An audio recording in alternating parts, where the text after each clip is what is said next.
Hi guys, thanks for tuning into the channel again. I'm Liz here at Flippin' Lizzie. I really appreciate you showing up today. Today's video is a little bit different because I am doing a haul, but I'm doing sort of like a processing haul. And I'm doing that because A, I have to process what I've found in the last week, but also I think that people who don't get to pick as much as you might, or maybe people you watch don't realize how much labor goes into sorting, researching, and pricing all the items. So I'm going to kind of show you a little bit of what I do. It'll be a little shorter video than normal, and I might have some updates in the future about some of the pricing on some of the items. This is more like, how do I handle it all? You know, what do I do to get it organized for the different places, the different platforms I sell on? So anyway, I really do appreciate you guys coming by. Please don't forget to like and subscribe, share if you can. I'd really like to keep growing. I'm really enjoying this process and I've gotten a lot of positive feedback. So really appreciate it. Enjoy the video, leave a comment, ask a question. I try to check as often as I can and respond whenever I can. So yeah, let's take a look. So this is the kind of amazing ridiculousness that I have to face probably once a week, although I don't always do it once a week. I actually spent 4 hours last weekend cleaning out my car from the yard sales and estate sales, and I think I did a partial haul of that. And this actually looks worse than it is, which is a phrase I throw around a lot around here. I'm always telling my husband that, honey, it looks worse than it is. So I do have some empty boxes and packing materials and shopping bags because the thrift stores near here don't always have bags, or they charge you for bags, and they don't always have paper or bubble wrap to wrap things. And some of this stuff is stuff I bought yesterday, but it's actually probably only about 3 or 4 boxes worth of stuff. I went to a book sale, so I have several boxes of books. I went to another picker's yard sale and bought some stuff, and I have some thrift stuff still packed up in here to process. And it's funny because I thought I made up that term for looking through all the stuff you'd bought and figuring out where it was going. You know, is it going to go on Facebook Marketplace? Did you make a mistake or it's broken and you need to donate it? Is it going online because it's a special item? Are you too scared to ship it, so it needs to go to an antique mall or something like that? So I have other stuff over here that I've already started unpacking. There's our dog. He loves to hang out when anyone's working out here. So I started kind of laying it out, and what I've been doing lately that seems to work is I sort it kind of the higher end down to maybe like local sales, whether that's going to be Facebook or the antique shop. And if we go over here, I have a huge box of cassettes and CDs to go through. I was at an estate of an amazing music collector, and this is only a portion of what he had. I don't know if I'm going to be able to tackle all that today out here, but I might take it inside tonight, and while I'm watching YouTube, kind of scope that stuff out.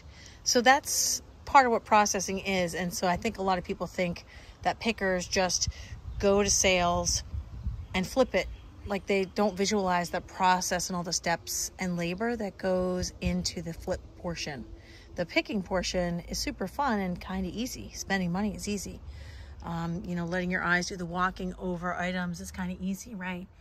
But unloading your car and sorting it out and looking it up and pricing it, that's the harder part that's not quite as enjoyable. When you get your paycheck from one of those platforms, that's great. But I wanted to show a little bit of this side.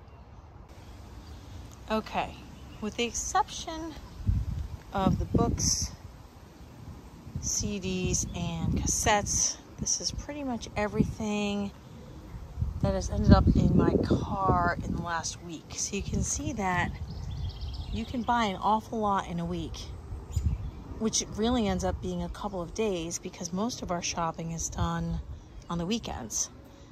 So like, you know, we can have our little pity party sometimes because if we can't go out on a Saturday morning, that's our main shopping day. You know, you can do grocery shopping any day of the week, and you can stop by your office any day of the week or have a Zoom meeting most days of the week. But yard sales are really mostly on Saturdays. So if it rains or you have some other obligation, it can be really stressful because that's your opportunity to get the bulk of your merchandise. Now, people who aren't pickers would say, don't you have enough merchandise? But you know, we're afraid that we're going to miss that $100 mineral water bottle for 50 cents. And that helps us alleviate some of the costs we have with time and the driving and gas and all that stuff. So I haven't looked up all this stuff, but I don't think I need to look all of it up. I do tend to look up the books if something is signed. But over the years, you know, I've gained a lot of experience in things like a carved wooden piece. Of course, it is folk art, but you can tell if a piece is more amateurish or coarse, and if it's not signed, it might be a booth piece. You're probably not going to sell that on Etsy or whatever platform you choose. So yeah, I ended up with a lot of stuff, a little bit of this, a little bit of that. I've got some vinyl here. I can't seem to find the value of these mugs. They say pizza fan on the bottom, which makes Googling their identity almost impossible, because I guess a lot of pizza fans drink out of a wide assortment of mugs. I thought these metal animals were really cool. I do tend to buy things like Star Trek things, art pottery. As you can see, I love tooled leather, and I don't always buy these like needlepoint pieces, but I really liked these fighter jets. I feel like the mid-century poodle motif is always in fashion, and this was kind of like an 80s Art Deco era thing. Like, I think the woman did this in the 80s, but as you can see, it's an image from the Art Deco era. We've got a piece of Murano glass, Stone Mountain. I can't remember the name of this bags maker. I think it's modern, but it's a valuable piece. And as soon as I touched it, I could tell Pietro Alessandro. And I don't speak Italian, so I'm sure you can do a better job than I can. We've got a Stetson hat. I love these geode bookends. These mid-century kind of kitschy peacocks are cool.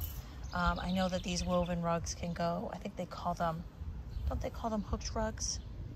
They can go for really good money even when they are damaged.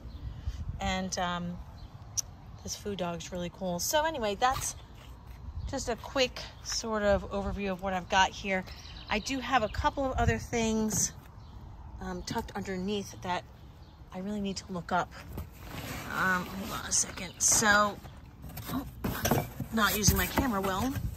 I got these really cool glasses, and I know that Colony, it's funny because I knew I wanted the glasses, but I actually didn't notice that they were Colony until later. I've never had these before. My brain just said, buy those. And the last set of glasses I had by Colony was really valuable. I want to say several $100s for a set. And so when I took a closer look after all the yard sales were over, I was happy to see that name. So I'm going to look those up. I haven't done that yet. So let me know if you see something that you like. I appreciate you tuning in today. Sorry about the box full of price tags and trash from my car. That just gives you an idea of the diversity of things that we find. And, you know, I've been out here for about maybe an hour or an hour and a half just to pull this stuff out of boxes. So now I have to decide what platform it's going to, and probably that's based upon its price.